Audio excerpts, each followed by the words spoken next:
이 프로그램은 12세 미만의 어린이가 시청하기 부적절하므로 보호자의 시청 지도가 필요한 프로그램입니다.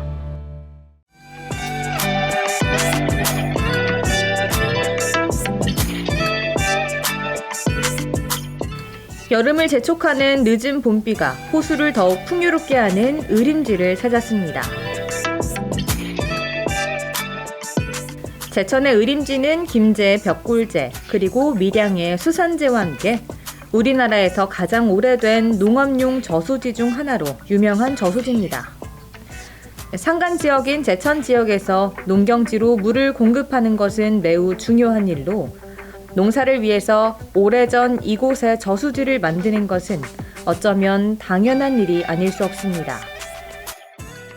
이쪽에 보시면 용두산이라는 산이 있고 이쪽에 가막산, 그 산에서 흘러내린 물이 자연스럽게 모인 것이 저 위쪽에 그 제2 의림지 비룡담 저수지가 있습니다. 거기서 이제 모여지면 거기 수문을 통해서 이쪽 물로 이렇게 내려오죠. 지금 이렇게 이 문을 안으로 들어가고 의림지는 바닥에서 물이 솟아납니다. 그래서 그 바닥에서 솟아난 물과 산에서 모여진 물, 저쪽 멀리 수구들이 저렇게 있어요. 저 수구에서 들어온 물이 자연스럽게 저수가 되고 농경지에 물을 대는 역할을 하는 거죠.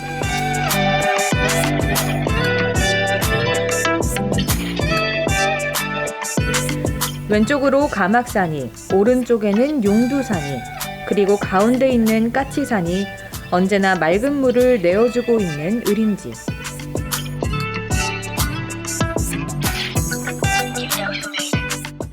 오래전부터 한해 농사를 짓기 위한 물을 대지에 공급해온 역할을 충실히 해온 으림지. 최근에는 또 다른 역할로 제천 시민들을 즐겁게 해주고 있습니다. 네, 여기에 보면 미디어 파사드라고 써져 있는데 이게 뭐 하는 건가요? 아, 미디어 파사드라고 하면 영상이에요. 여기 으림지가 원래 조명이 굉장히 아름답거든요.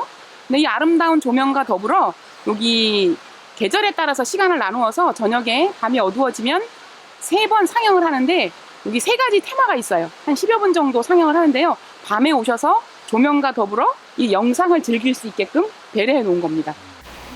저수지 한가운데의 분수와 인공폭포, 그리고 야간 조명이 어우러져 만들어내는 으림지의 야경은 이곳 으림지를 찾는 사람들에게 또 다른 즐거움을 선사하고 있습니다.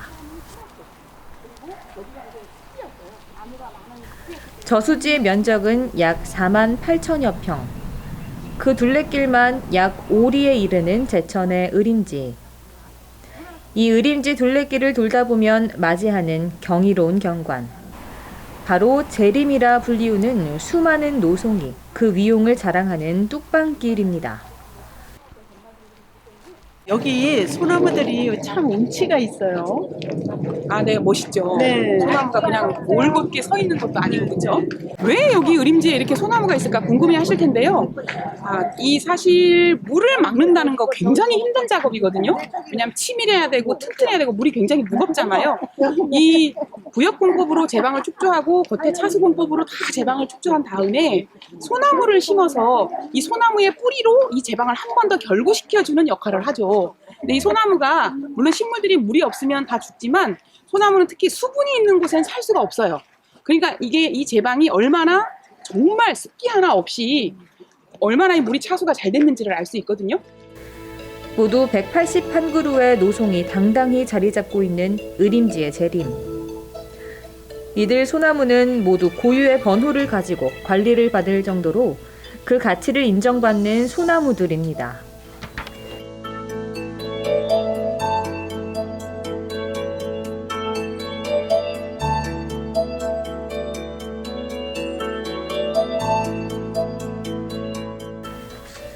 그리고 소나무가 그 자연 수명을 다했다고 해서 끝이 난 것이 아닙니다.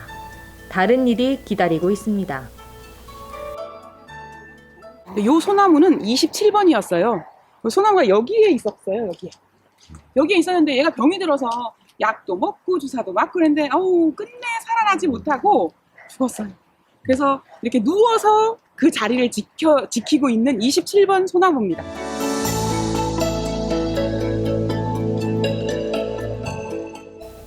나 여기 100여 년을 살면서 으림지 뚝을 지키고 그늘을 주었다. 내 몸이 썩어 없어지는 그날까지 나를 찾는 이들에게 아름다운 휴로 남고 싶다는 의림지의 노송.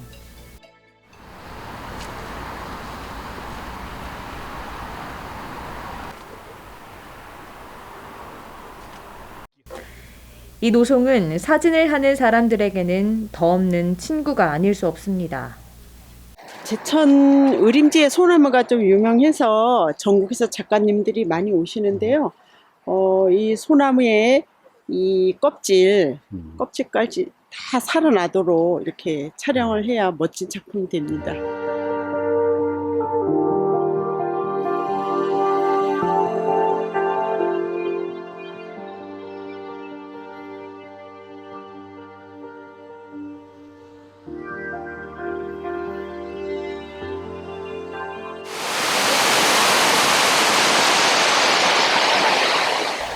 제천의 가장 넓은 뜰이라는 청전들의 생명의 물을 공급하는 의림지.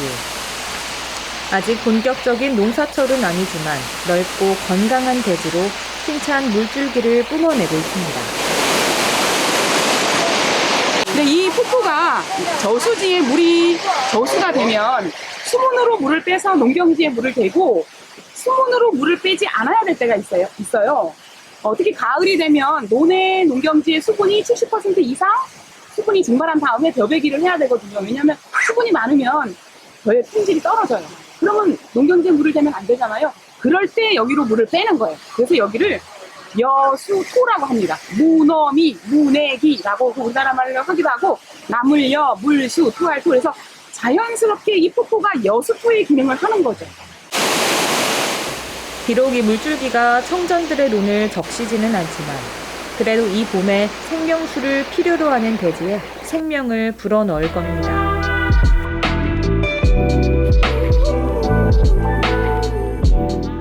저수지의 둘레길만 1.8km, 오디에 약간 못 미치는 길을 걷다 보면 영호정 등 서너 개의 아담한 정자를 만날 수 있습니다. 그 가운데서 많은 사연을 담고 있는 정자가 우륵정.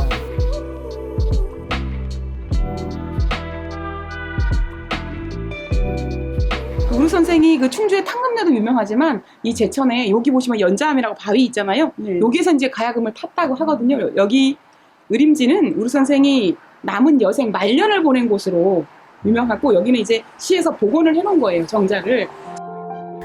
신라의 악성 우르기, 가야금을 연주했다는 바위 연좌암. 오랜 세월이 지난 지금 의림지 또한 그 세월만큼이나 많이 변했어도 연좌암만큼은 그 옛날 모습 그대로입니다. 그리고 우륵 선생의 가야금 소리가 들리는 듯합니다. 사실 조선시대 때도 기록에 보면 그림이나 시 같은 것들이 많이 있거든요. 유람의 1번, 사군이라 그래서 제천, 청풍, 단양, 영춘 여기를 사군이라고 불렀거든요. 이 사군이 유람의 으뜸인 사군이에요. 그래서 볼거리가 많았고 특히 의림지는 또 오늘날 지금 봐도 이렇게 풍광이 뛰어난데 그때도 조용히 이 여생을 보내고 이 풍광을 즐기기에는 아마 제천의 의림지가 아주 적합하지 않았나 그런 생각을 해봅니다. 충청 남북도를 일컫는 호서지방이라는 말이 이 의림지 서쪽이라는 데서 유래를 하고 있다는 것은 잘 알려져 있는 사실이죠. 이 의림지가 천년의 세월을 이어왔듯 앞으로의 천년도 그 모습 그대로 살아있음을 바라봅니다.